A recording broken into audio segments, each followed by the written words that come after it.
Hello, કેમ છો દોસ્તો? સ્વાગત છે તમારું મારા યુટ્યુબ ચેનલ પર. આજે હું ચીઝલિંગ બનાવવાની છું, તો ચાલો મારા કિચનમાં આજે આપણે ચીઝલિંગ બનાવી લઈએ. હવે આપણા ચીઝલિંગ તળીને તૈયાર થઈ ગયા છે. હવે આપણે આને કાઢી લઈએ.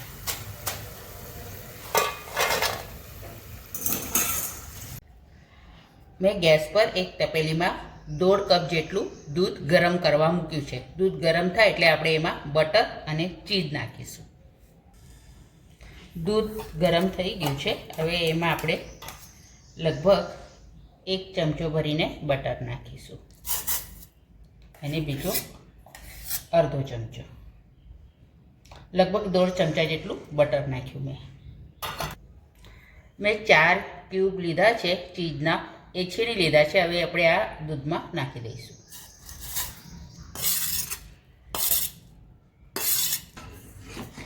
હવે આને આપણે 2 મિનિટ માટે ગરમ કરી લઈશું.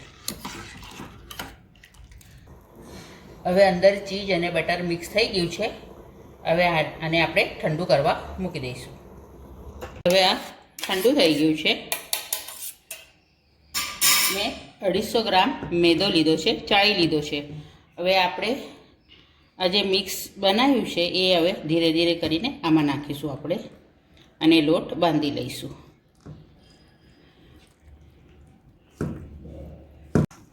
હવે આપણો લોટ બંધાઈ ગયો છે. હવે એને બરાબર પહેલાં આપણે કેળવી લઈશું અને 10 મિનિટ માટે ઢાંકીને મૂકી દઈશું.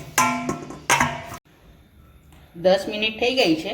આપણો લોટ સેટ થઈ ગયો છે. હવે આને ફરીથી કેળવી લઈશું બરાબર, પછી એના લુવા બનાવી લઈશું. હવે આને આપણે વણી લઈશું. આમાં મેં મીઠું નથી નાખ્યું, કેમ કે બટર અને ચીઝમાં મીઠું હતું એટલે મેં મીઠું નથી નાખ્યું. જો તમને જરૂર પડે તો તમે જરૂરથી મીઠું નાખજો.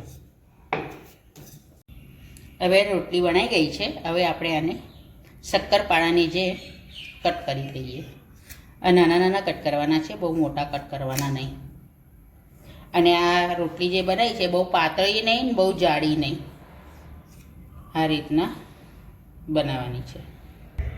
હવે તેલ ગરમ થઈ ગયું છે કે નહીં આપણે હવે જોઈ લઈએ. આ તરત ઉપર આવી ગયું છે એટલે આપણું તેલ ગરમ થઈ ગયું છે. હવે આપણે આ જે શક્કરપારા જેવો શેપ કર્યો છે હવે આપણે આ બધું તેલમાં નાખીશું. હવે આપણા ચીઝલી તળીને તૈયાર થઈ ગયા છે. હવે આપણે આને કાઢી લઈએ.